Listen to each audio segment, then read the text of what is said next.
Once upon a time, in a far-off kingdom, there was a young prince named Sebastian. He was a brave, kind, and noble prince, who loved to ride his horse, hunt in the forest, and help his people in any way he could.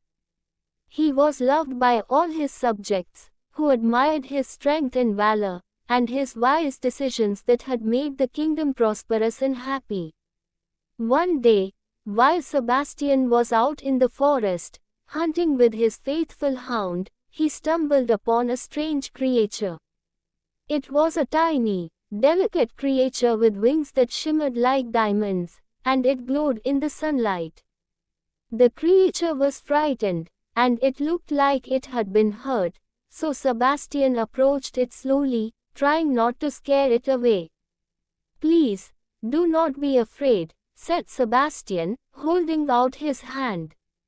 "I won't hurt you. What are you doing here?" The creature looked at him with big, tearful eyes, and said, "I am a fairy, and I have lost my way. I was flying to the Queen of the Fairies to ask for her help, but I got lost in the forest. I am afraid I will never find my way back." Sebastian felt sorry for the little creature and decided to help her. "Don't worry," he said. "I will help you find your way back to the Queen of the Fairies. I promise." The fairy smiled gratefully, and together they set off through the forest, with Sebastian leading the way. They walked for hours, and the sun began to set. They were tired and hungry, but they didn't give up. Suddenly, they saw a faint light in the distance, and as they got closer, they realized that it was coming from a beautiful castle. "Look," said the fairy, pointing. "That is the Queen's castle. We have found our way." Sebastian was amazed. He had never seen such a magnificent castle before.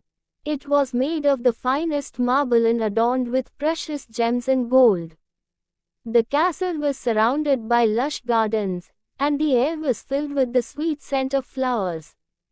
As they approached the castle, the fairy suddenly became very nervous. "I am afraid," she said. "The Queen of the Fairies is very powerful, and she is not always kind to humans. I don't want you to get hurt because of me." But Sebastian was not afraid. He knew that he had to help the fairy, no matter what. "Don't worry," he said. "I will protect you." They entered the castle, and the Queen of the Fairies appeared before them. She was beautiful, with long, flowing hair that shimmered like gold, and eyes that sparkled like diamonds. She looked at Sebastian and the fairy with a stern expression, and asked, "What brings you here?" Sebastian explained their situation, and how they had come to the castle to ask for the fairy's help. The queen listened attentively, and then she smiled. "You are a brave prince," she said. "Not many humans are willing to risk their lives for a fairy. But you have proven yourself worthy. I will grant your wish, and help the fairy." Sebastian was overjoyed. He had never felt so happy in his life.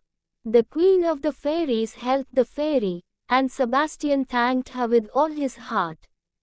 As they left the castle, the fairy turned to Sebastian and said, "Thank you for helping me. You are the bravest prince I have ever met."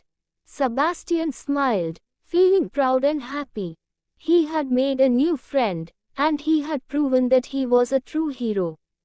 From that day on, he continued to help those in need, and his fame as a hero spread throughout the kingdom. The people loved him even more, and they admired him for his kindness and bravery. Years passed, and Sebastian grew older.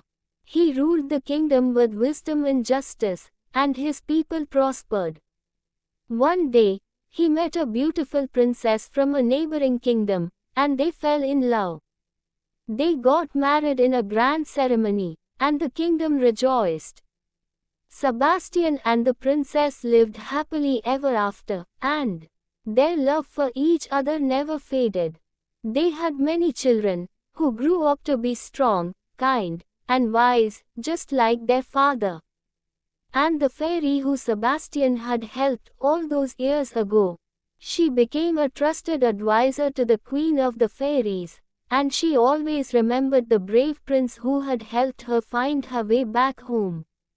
She often visited Sebastian and his family, and they would sit together and talk about their adventures.